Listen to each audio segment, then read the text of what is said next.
Ok, tudo bem com todos? Amém? Alegres na presença de Deus? Estamos aí numa temporada aí, meditando no livro de Malaquias. Ainda não acabou, tem bastante ainda para nós. Vamos abrir lá a Bíblia em Malaquias, capítulo 2 ainda. Vamos ler do versículo 17, capítulo 2, 17, até o capítulo 3, versículo 1 ao 5. Estamos lendo o livro todo, né? Quem nunca leu esse livro todo, está lendo aqui, meditando. Malaquias capítulo 2 ainda. Semana passada, nós fomos até o versículo 16, falando da renovação da fidelidade, fidelidade uns aos outros, fidelidade à família, fidelidade à adoração. Acharam aí, sim ou não? Sim, Malaquias 2:17 ao 3, 1 a 5. Diz assim então a palavra de Deus: vocês têm cansado o Senhor com as suas palavras. Como o temos cansado? Vocês ainda perguntam. Quando dizem, todos os que fazem o mal são bons aos olhos do Senhor, e Ele se agrada deles, e também quando perguntam, onde está o Deus da justiça? 3:1. Vejam, eu enviarei o meu mensageiro, que preparará o caminho diante de mim, e então, de repente, o Senhor que vocês buscam virá para o seu templo. O mensageiro da aliança, aquele que vocês desejam, virá, diz o Senhor dos exércitos. Versículo 2. Mas quem suportará o dia da sua vinda? Quem ficará de pé quando ele aparecer? Porque ele será como fogo do ourives e como sabão do lavandeiro. Ele se sentará como um refinador e purificador de prata. Purificará os levitas e os refinará como ouro e prata. Assim trarão ao Senhor ofertas com justiça.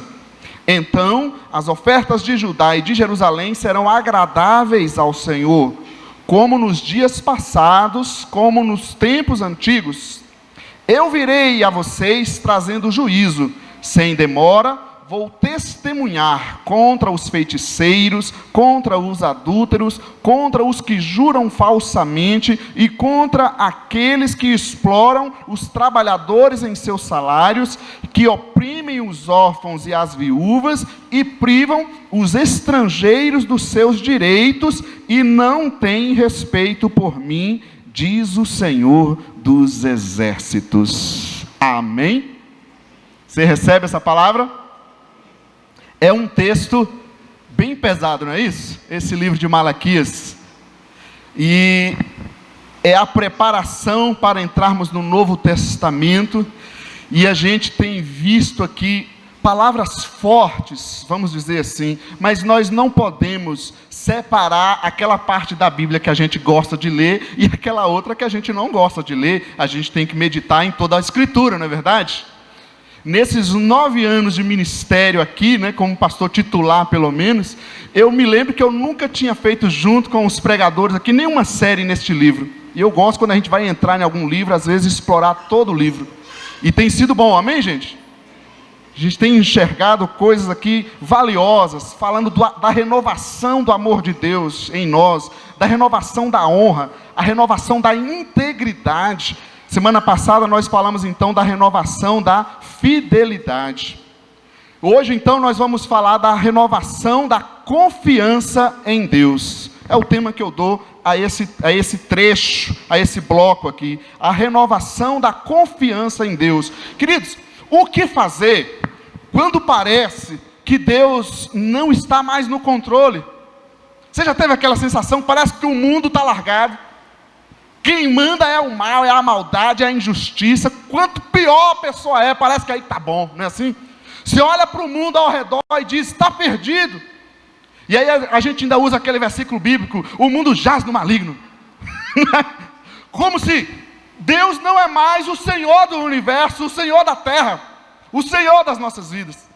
O que fazer nessas crises, nesses momentos, quando parece que Deus não está no controle, ou ainda mais, quando parece que Deus não está sendo justo conosco? Quem já se sentiu assim alguma vez? Parece que Deus não está sendo justo comigo. Eu quero introduzir esse momento nosso aqui, lembrando 2 textos com você. O primeiro deles, Jeremias 12:1. Diz assim, esse texto está aí: Tu és justo. Olha o que o profeta Jeremias fala: Tu és justo, Senhor, quando apresento uma causa diante de ti. Contudo, eu gostaria de discutir contigo sobre a tua justiça. Porque o caminho dos ímpios prospera? Porque todos os traidores vivem sem problemas? Quem nunca fez esse tipo de questionamento, de oração com Deus?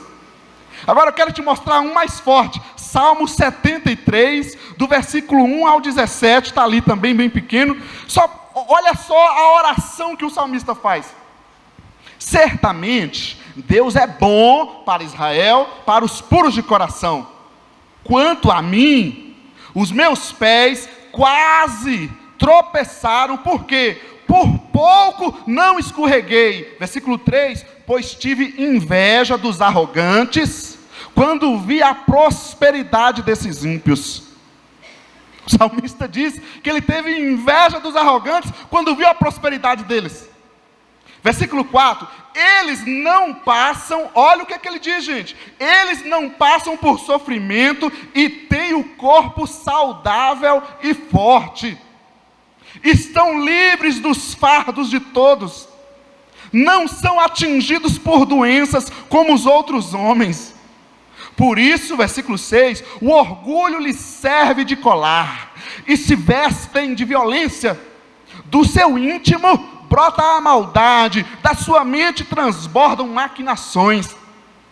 Versículo 8, eles zombam e falam com más intenções, em sua arrogância ameaçam com opressão. 9, com a boca arrogam a si os céus, e com a língua se apossam da terra. Por isso o seu povo se volta para eles, e bebem suas palavras até saciar-se. Eles dizem: como saberá Deus? Terá conhecimento o Altíssimo? Assim são os ímpios, sempre despreocupados, aumentam suas riquezas. Certamente, olha o que o salmista diz: certamente foi-me inútil manter puro o coração e lavar as mãos na inocência, pois o dia inteiro sou afligido, e todas as manhãs sou castigado. Se eu tivesse dito: falarei com eles, teria traído os teus filhos. Quando tentei entender tudo isso, achei muito difícil para mim. Aí o versículo 17, ainda bem que ele saiu dessa. Até que entrei no santuário de Deus, e então compreendi o destino dos ímpios. Eu não sei como é que você entrou aqui, mas eu sei que muitas vezes nas nossas vidas, na nossa mente, na nossa caminhada cristã, nós nos sentimos assim também. Nós olhamos para o lado, para pessoas que não estão nem aí com Deus, e parece que eles estão tão bem, parece que o Senhor se esquece de nós, parece que a gente anda aflito, e quanto mais ímpio a pessoa é, aí ela está bem. E muitas vezes a gente começa a olhar para isso, e se a gente não vir a presença de Deus, não voltar à presença de Deus, a gente pode mesmo cair. O que fazer então diante desses momentos? Eu quero te apresentar algumas perguntas que vão nos trazer algumas respostas. Primeira pergunta que eu deixo para nós hoje é: o que Deus está fazendo? O que fazer nesses momentos? Faça perguntas. O que é que Deus está fazendo? Será que Deus está parado diante de tudo isso? Será que Deus se esqueceu de nós mesmos? O que é que Deus está fazendo? Capítulo 3, versículo 1. Primeira coisa que Deus fala é: vejam, ou eis, que significa para o povo: ei povo meu, eu estou aqui. Então eu diria para você, gente, o que Deus está fazendo? Olhe para Deus, olhe para Ele, para o que Ele está fazendo, não para os problemas ou para o que ainda não aconteceu. Pergunte a si mesmo: o que é que Deus está fazendo? Procura olhar para Ele. Um exemplo para você: quantas vezes teve aquela situação onde você orou e de repente não aconteceu, ou não veio a resposta como você esperava, ou no momento que você esperava, sabe o que aconteceu? Você parou de orar. Você lembra daquele momento quando você se converteu, quando você chegou na igreja, e você chegou todo empolgado, querendo mudar o mundo, e você disse para Deus: Senhor, me encha do teu espírito, Senhor, me usa como tu queres, e o tempo foi passando, e parece que as coisas não aconteceram como você orava. Sabe o que aconteceu? Você já não ora mais por isso. Nós deixamos de olhar para Deus, para o que Ele está fazendo, passamos a olhar para as coisas que não acontecem, passamos a olhar para os problemas.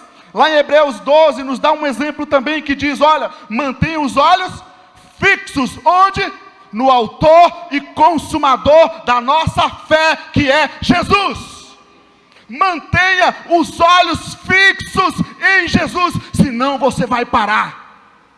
Olha para o que Deus está fazendo, gente.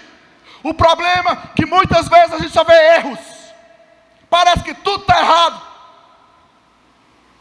Será mesmo que Deus não está fazendo nada na terra? Abre os teus olhos e olha ao redor. Tem gente dando a vida por Jesus pelo mundo afora. Tem gente se doando, tem gente em oração, tem gente dobrado na presença de Deus. Elias entrou numa crise dessas, e ele fugiu, e disse: Senhor, eu estou sozinho, todos te abandonaram. E Deus falou: deixa de ser bobo, rapaz. Eu tenho um remanescente, eu tenho um povo fiel, que continua me buscando. Olha para o que Deus está fazendo. Deus continua agindo, Deus continua operando, Deus está agindo. Tira os seus olhos dos problemas, tira os seus olhos dos erros. Outro exemplo que eu te dou: a escravidão do Egito, Deus operando milagres. Vocês conhecem a história? Gente, quantos milagres Deus fez para libertar o povo do Egito? Verdade ou não é? Agora o povo está lá no deserto, andando em direção à terra prometida, quase que chegando, já venceram vários obstáculos, Deus fez vários milagres, e aí chegam diante de mais um obstáculo, só mais um, depois de tantos milagres que Deus fez. E aí eles chegam diante do Mar Vermelho, e o que é que eles dizem? Para que o Senhor nos tirou de lá? Melhor era ficar continuando sendo escravo. Eles olham para o mar e tiram os olhos de Deus, dos milagres de Deus, de tudo que Deus já fez. Verdade ou mentira? Olhe para o que Deus está fazendo. Deus continua sendo Deus na tua vida. Deus continua sendo Deus na tua família. Deus continua operando na igreja de Jesus. Deus continua sendo Deus. Independente dos nossos problemas, independente das situações que estão acontecendo, Deus continua sendo Deus. Olhe para o que Ele está fazendo. Levanta os teus olhos e olha para o monte, olha para Jesus, o autor e consumador da tua fé. Ainda no versículo 1 do capítulo 3, e aí Deus responde, olha que Deus bom, Ele ainda responde aos nossos questionamentos. Enviarei o meu mensageiro que preparará o caminho para vocês. O Senhor que vocês buscam virá, aquele que vocês desejam virá. E aí Deus responde: olha, sabe o seguinte, eu estou trabalhando por você. Eu estou trabalhando pela tua vida. Eu estou trabalhando na tua vida. Agora eu te pergunto, e você? Continua firme comigo? Continua firme na aliança? Continua firme no propósito? Porque eu, o Senhor, estou trabalhando na tua vida, pela tua vida, estou operando. Isaías 64:4 diz que desde a antiguidade não há Deus como o Senhor, que trabalha para o que neles esperam. Sabe o que Deus está fazendo? Ele está trabalhando. Olha para o que Ele está fazendo. Há problemas? Há muitas injustiças? Mas Deus continua sendo Deus. A terra é do Senhor, a criação é do Senhor, e Ele virá, e Ele operará. Podia te dar mais uns exemplos. Lembra de Daniel, quando ele se colocou em oração? Eles queriam a resposta para aquele sonho, e Daniel podia ser morto junto com todos aqueles magos, e ele fala: eu vou buscar a resposta. Daniel se coloca em oração. é muito mais do que ser usado. A vida dele e de todos os outros ali estavam a ponto de serem entregues à morte. E Daniel se coloca em oração, mas a resposta não veio no primeiro, não veio no segundo, não veio no terceiro, não veio no quarto, não veio no quinto, não veio no sexto. Você já teria parado? Não veio no sétimo, não veio no oitavo, e assim por diante. Quantos dias ficou Daniel em oração? 21 dias. Mas o Senhor disse para ele: Daniel, de quando você se colocou na minha presença, eu já enviei os meus anjos, mas houve uma grande batalha para que a resposta chegasse até você. Olhe para o que Deus está fazendo. Jesus disse para os seus discípulos certa vez: quando eu voltar à terra, na sua segunda vinda, por acaso haverá fé na terra? Por acaso haverá fé na terra quando eu voltar? Olhe para o Senhor, olhe para Jesus. Amém, igreja? O que fazer nesses momentos, Léo? Que parece que Deus não está mais no controle, que parece que Deus está sendo injusto. Eu te apresento perguntas que podem nos trazer respostas. A segunda pergunta: o que Deus espera de nós? O que é que Deus espera de nós? Versículo 2 do capítulo 3. E aí Deus diz: olha, quem suportará e quem ficará de pé? Sabe o que acontece, gente? O povo queria o cumprimento da promessa, e Deus iria cumprir a promessa de enviar o Messias. Mas tem um problema: o povo não estava pronto. O povo queria a promessa, mas não estava pronto para receber a promessa. Sabe o que Deus espera de nós? Que a gente esteja pronto, que a gente esteja sendo trabalhado. Deixa eu te dar um exemplo. Quem aqui nunca viu alguém, ou mesmo não passou por essa situação, que buscou aquela bênção, buscou tanto ser abençoado, e aquela bênção se tornou a causa do afastamento dele de Deus? Se afastou da fé ao receber uma bênção, se afastou da família, perdeu a família por receber uma bênção. Por exemplo, o trabalho, se jogou, Deus abençoou o trabalho, mas perdeu a família. Outros perderam até a saúde. Que bênção é essa? Posso te dar um outro exemplo? Isaías 38 fala do rei Ezequias. Lembra do rei Ezequias? Ele recebeu uma notícia que ele iria morrer. E ali ele ora, deitado mesmo, ele começa a clamar a Deus, e Deus, pela sua misericórdia, concede a ele mais 15 anos de vida. E o que é que aconteceu depois? Aquela bênção virou maldição na vida dele. Ele se afastou de Deus, ele fez as piores coisas da vida dele. O povo quer a bênção, quer a promessa, mas nós precisamos estar prontos para receber. Sabe o que Deus espera de nós? Esteja pronto para receber aquilo que Ele quer derramar, que Ele quer fazer na nossa vida. Eu quero mais de Deus, você quer mais de Deus, amém? Mas nós precisamos estar prontos para receber. É isso que Deus espera de nós. O versículo 2 ainda diz mais: Ele, a promessa, virá como fogo do ourives. Veja bem, o fogo do ourives, aquele que trabalha com o ouro, não era para destruir, era para purificar. Ele virá como sabão do lavandeiro, que faz a função de branquear a roupa, de lavar a roupa. Aí o versículo 3 do texto ainda diz: como refinador e purificador de prata. O que Deus espera de nós? Que sejamos aperfeiçoados na luta e não afastados por ela. Há problemas? Mas não deixe a luta te afastar. Eu quero citar um texto, 1 Pedro 1, 6 e 7, diz assim: olha, nisso vocês exultam, ainda que agora, por um pouco de tempo, devam ser entristecidos por todo tipo de provação. Assim acontece para que fique comprovado, olha isso, que a fé que vocês têm, muito mais valiosa do que o ouro que perece, mesmo que refinado pelo fogo, é genuína e resultará em louvor, glória e honra quando Jesus for revelado. O que acontece com o ouro e com a prata, gente? Ele precisa ser refinado no fogo. Agora deixa eu te falar mais uma coisa. Sabe quem é o ouro e a prata do céu? É você. Você é o ouro e é a prata do céu. E você passará pelo fogo refinador, purificador, para que viva mais a bênção e o poder de Deus. Está passando luta, está passando dificuldade, o que é que Deus espera? Seja refinado, seja aperfeiçoado em nome de Jesus. Amém, igreja?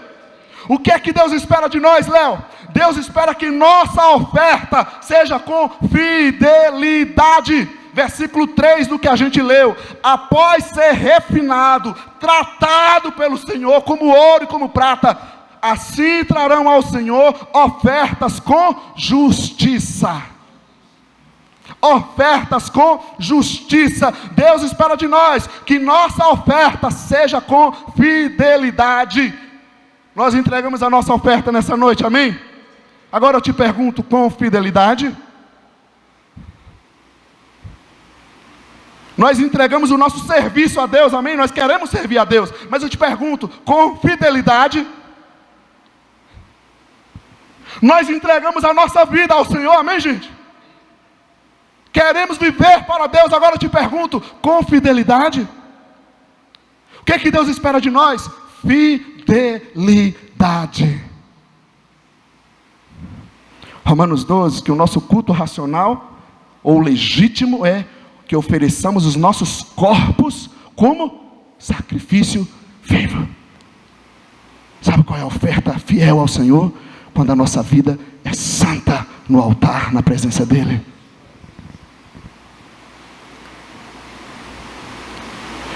A Bíblia vai tão poderosa, tão forte, que ela diz: se você tem um problema com o teu irmão, deixa a tua oferta lá, não leve, primeiro vai se consertar com ele.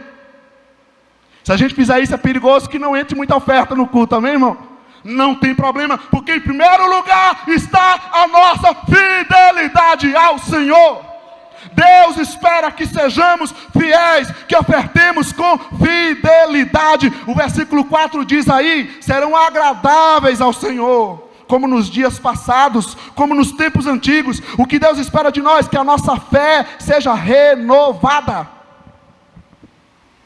Seja renovada. Gente, a fé é igual a planta.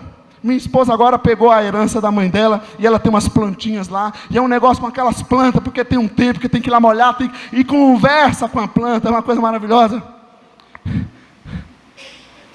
E é verdade, se deixar ela lá, a planta vai morrendo. Meu irmão, minha irmã, homem e mulher de Deus, olha para mim.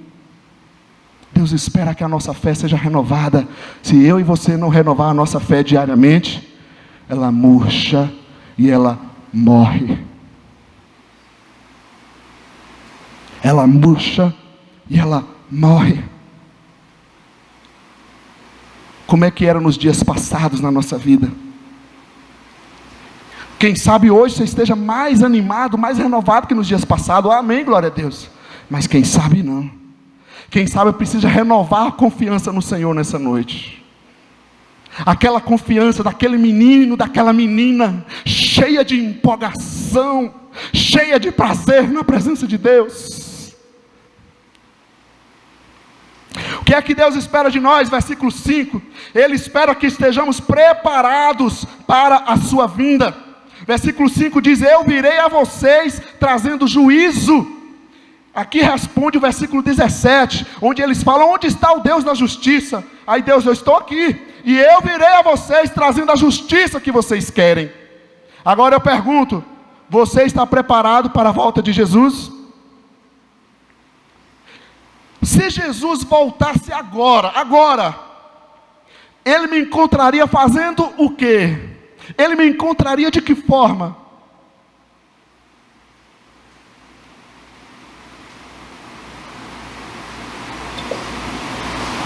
Se Jesus chegasse agora, aí você pode dizer: me encontraria aqui sentado, participando do culto, glória a Deus.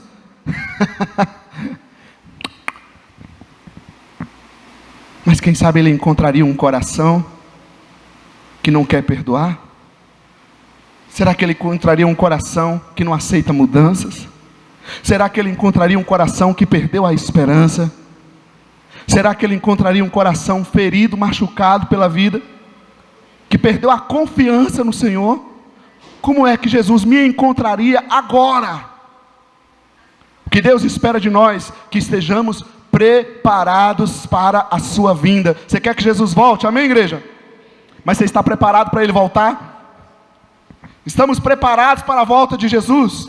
Aí o versículo 5 nos diz mais: o que Deus espera de nós? Que desfrutemos de toda a transformação que o Evangelho nos traz. Que desfrutemos de toda transformação que o Evangelho nos traz. Versículo 5 diz assim: sem demora vou testemunhar. O próprio Senhor irá testemunhar. Contra o quê? E aí ele cita algumas áreas nesse texto, que obviamente existe muitas outras coisas.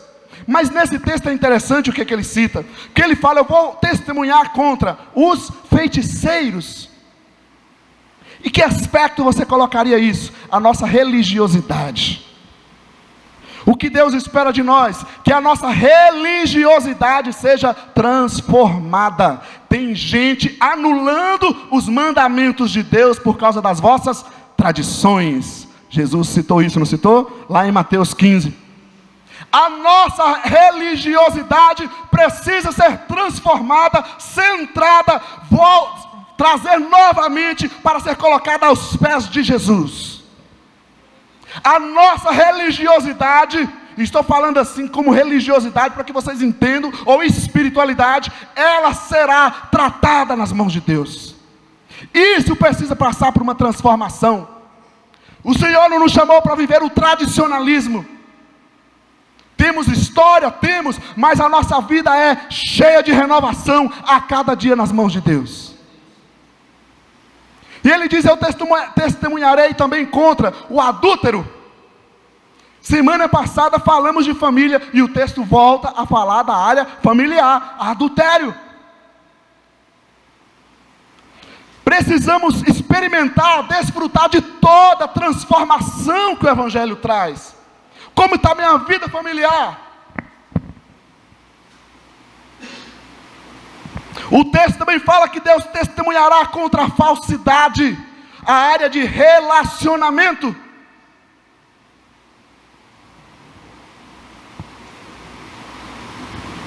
Religiosidade, vida familiar, mas também relacionamentos. Amamos a Deus, damos glórias a Deus, falamos todo tipo de língua que você imaginar, mas não tiramos da boca a maledicência. Não.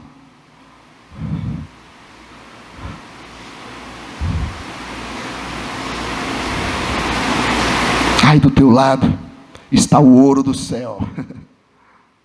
Aí nesse banco, aqui em pé, estão os ouros do céu. Ouro do céu. Ele diz também que ele testemunhará contra aquele que explora o trabalhador. Olha a área profissional. O que Deus espera de nós? Que sejamos transformados também na área profissional. Se você é funcionário ou se você é patrão, a exploração é pecado. Se você é funcionário e não se dedica, está sendo insubmisso e infiel, em primeiro lugar, a Deus. O Senhor analisará aqueles que exploram o trabalhador. Diz o texto ainda mais: aquele que oprime o órfão e a viúva e priva o estrangeiro.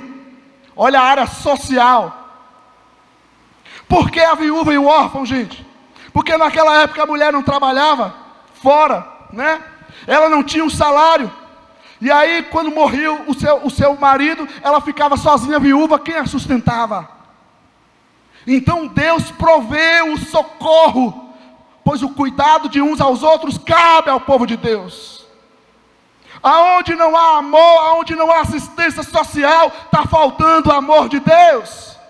E Deus testemunhará contra aquele que oprime os necessitados e priva o estrangeiro dos seus direitos. Nós estamos vivendo um tempo onde os refugiados estão por todos os lugares.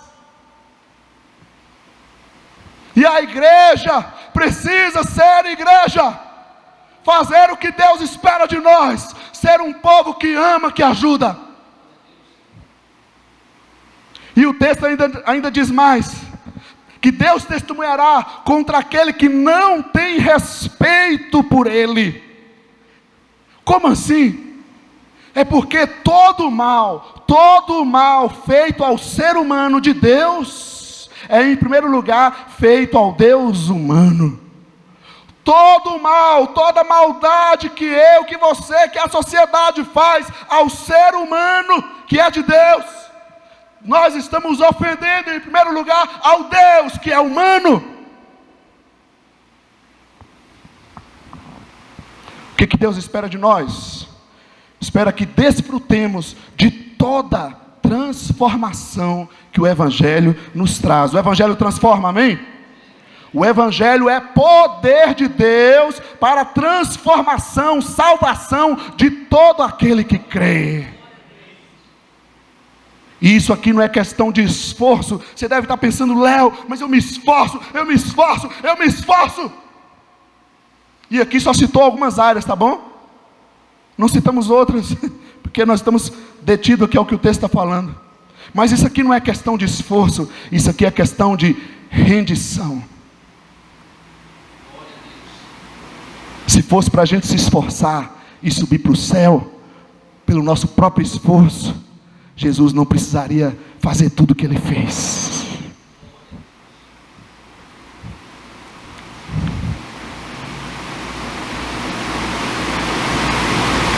Mas nós precisamos nos render, nos entregar, mesmo que doa, mesmo que seja difícil, porque nós não estamos aqui pela nossa força, nós estamos aqui pela graça de Jesus na nossa vida.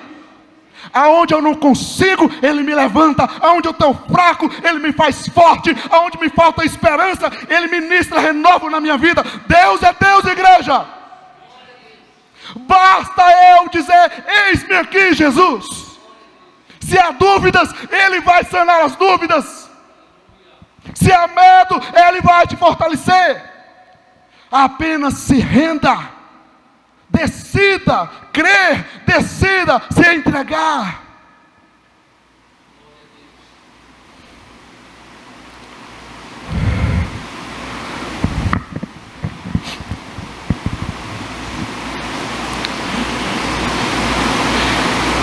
O que fazer? Mais uma pergunta eu apresento para nós nesta noite.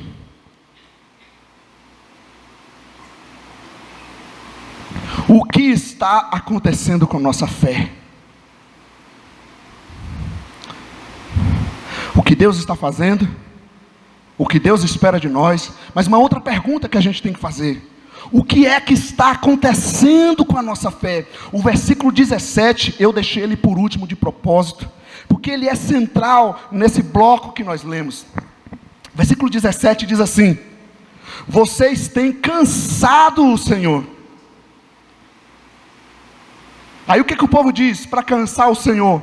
O povo diz: quem faz o mal são bons aos olhos do Senhor. Olha o que o povo de Deus estava fazendo com o seu Deus. Os maus são bem vistos aos olhos de Deus. E diz mais: não somente são bem vistos, como Deus se agrada deles. O nosso Deus se agrada dos maus. Quanto pior for, aí é que Deus gosta. É o que o povo está dizendo aqui, gente. E aí eles dizem mais: onde é que está o Deus da justiça? Deus existe mesmo? Ou isso é uma balela?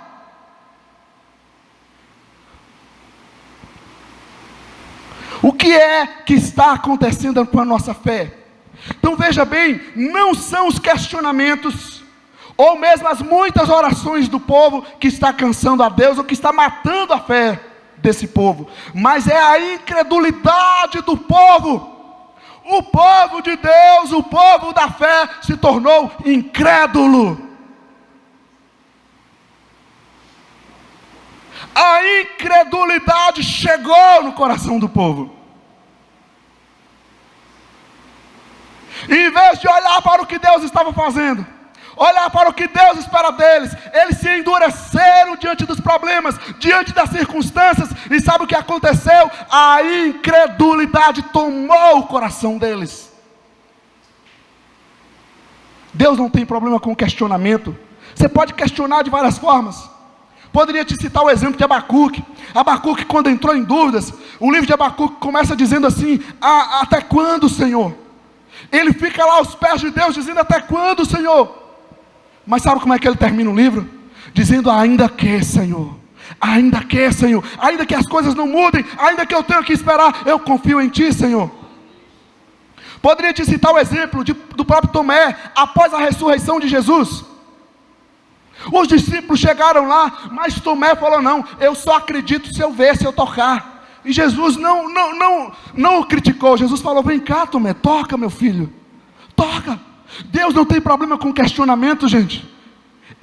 Ele gosta de conversar, de debater com a gente. Agora tem problema com a incredulidade.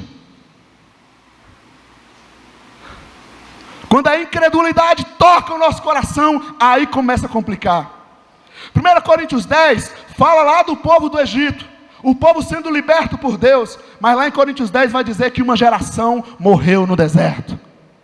Por causa do quê? Não foi falta de milagre, não foi falta da ação de Deus, não foi falta de problema, mas foi por causa da incredulidade. Tem questionamento? Lança diante de Deus. A confiança está sendo abalada, se lance diante de Deus. Mas toma cuidado com a incredulidade. Como nós estamos lidando, gente, com as frustrações da vida, e até mesmo com o tempo para que as coisas aconteçam. As coisas não acontecem de uma hora para outra. E como é que eu estou lidando com essas coisas? Mas veja bem, não é apenas deixar de buscar a Deus, de orar, de cultuar, mas é esfriar, é ficar anestesiado. Sabe de uma coisa? O povo aqui estava cultuando a Deus, sabia? O povo estava em adoração. Eles não tinham deixado de congregar, de servir, de cultuar a Deus, mas eles tinham deixado de crer.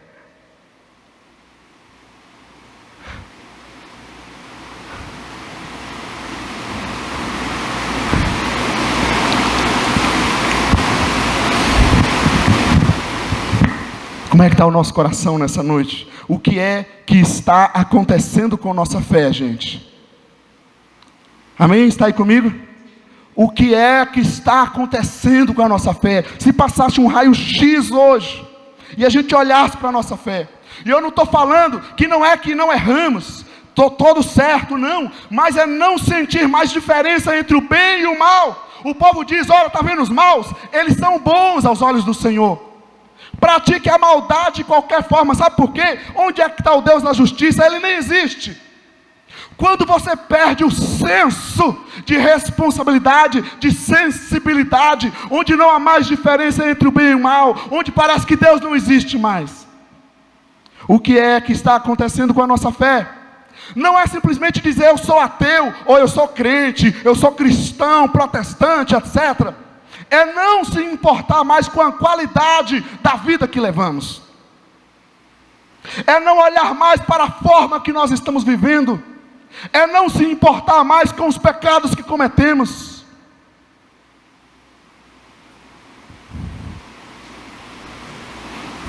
O que é que está acontecendo com nossa fé? Eu quero citar alguns textos para você.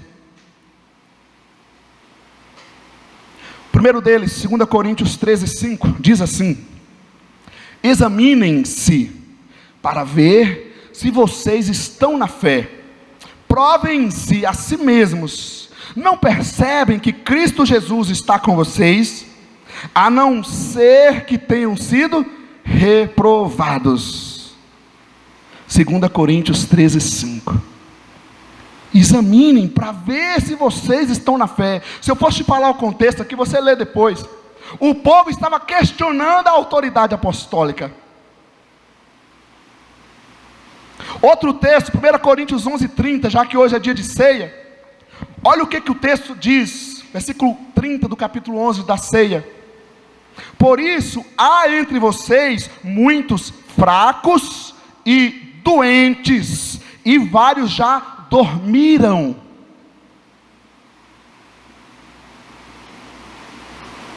A incredulidade, uma vida espiritual mentirosa e irresponsável, estava gerando o quê? Fracos na fé, doentes. e até morrendo pessoas.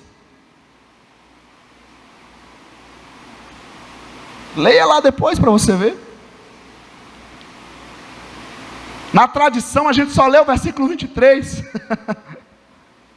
O que é que está acontecendo com nossa fé? Hebreus 11:6 diz que sem fé é impossível agradar a Deus, pois quem dele, Deus, se aproxima, precisa crer que Ele existe e que recompensa os que o buscam.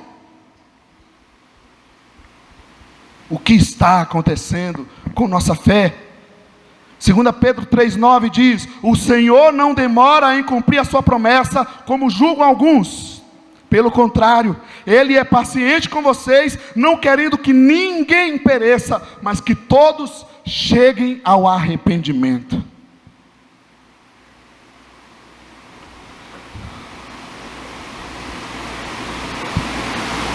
Podemos responder a essas perguntas nessa noite? E renovar a nossa confiança em Deus.